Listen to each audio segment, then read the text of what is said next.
Today, we're gonna talk about something that is quietly reshaping the world we live in it that you may not even realize already directly impacts your daily life. I'm talking about the ship war, the intense battle for technological dominance between the world's major powers, the United States and China. Have you ever spotted to think that your smartphone, your car, your washing machine, or even a country's defense system depends on a single thing? That's right, microchips. This tiny piece of silicon are the new gold, the new oil, and the competition for them is fierce, with implications that go far beyond government offices. Stay with me, because in this video, we're gonna understand what's happening, why it's happening, and most importantly, how this all affects you, the average citizen. To understand this war, we need to go back a bit. Historically, microchips are the foundation of our entire technological revolution.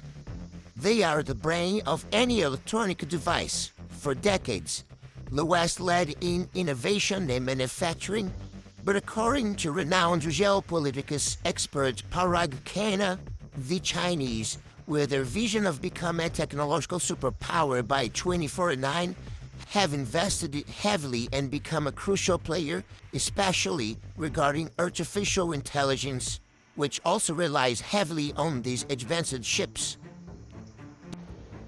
The pivot of this dispute is the manufacturing of the most advanced next-generation chips.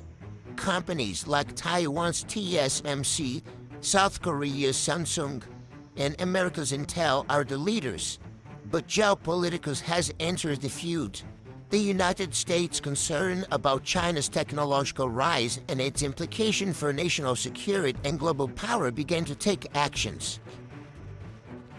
What did the US do?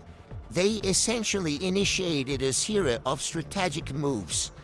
First, export restrictions. Sources like the Pearson Institute for International Economics point out that Washington has imposed heavy restrictions on the export of chip manufacturing technology and even advanced chips to Chinese companies. These mean that American and allied companies cannot sell certain equipment or companies to China in an attempt to slow down China's progress. Second, domestic incentives. At the same time, the US launched the CHIPS Act, a law that injects billions of dollars to encourage semiconductors manufacturing on American soil, according to a report by the Center for Strategic and International Studies, CSIS. The idea is to reduce reliance on Asian suppliers and strengthen their own production capacity. Third, alliances. The US is also seeking to strengthen alliances with key partners such as Japan, South Korea, and Taiwan, who are essential in the global chip production chain. From the Chinese side, the response was quick. Beijing sees these actions as an attempt to contain its development and is investing massively in research and development to achieve technological self-sufficiency. Analysis from McKinsey and Company show that China has been directing colossal resources to local semiconductors company. The goal is to be able to design and manufacture their own advanced chips without relying on foreign technology. It's a race against time and against sanctions. This battle isn't just about chips. It's about future of artificial intelligence.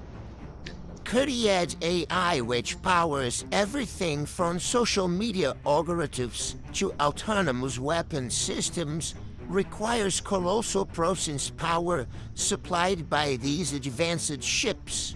According to international relations expert Ian Bremmer, whoever dominates chip productions will be ahead in the AI race and consequently in global geopolitics and the economy. How this affects the average citizens? You might be thinking, what does all this have to do with me? who just wants to use my cell phone and watch my favorite show? The answer is everything. First, prices and availability. Sanctions and supply chain stability can lead to price increases and even scarcity of electronic products. If shipped production slow down or become more expensive, your next smartphone, video game console, or even your car could be affected. According to reports from the Nikkei Asia newspaper, the semiconductors crisis paralyzed the automotive industry, and that was a glimpse of this. Second, innovation and technology. This war can accelerate innovation in some areas but can also create technological islands. This means we might have different technology standards in different parts of the world, affecting device compatibility and even the pace of progress in certain areas. Security and privacy.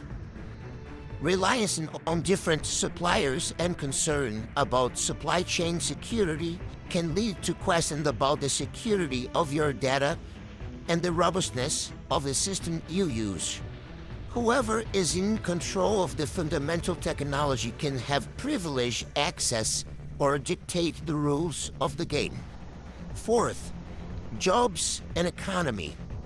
For Brazil, this war creates opportunities. If the search for diversification of suppliers intensifies, we could see investments in national infrastructure and technology industries, generating jobs in engineering and research. But there is also the risk of being caught in the crossfire, affecting our exports and imports.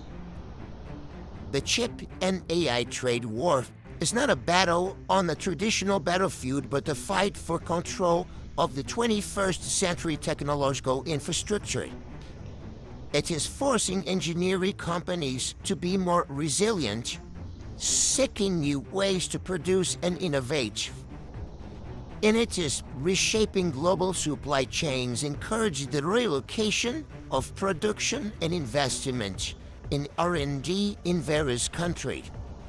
For us, as citizens, it is essential to understand that this geopolitical dispute is not something distant.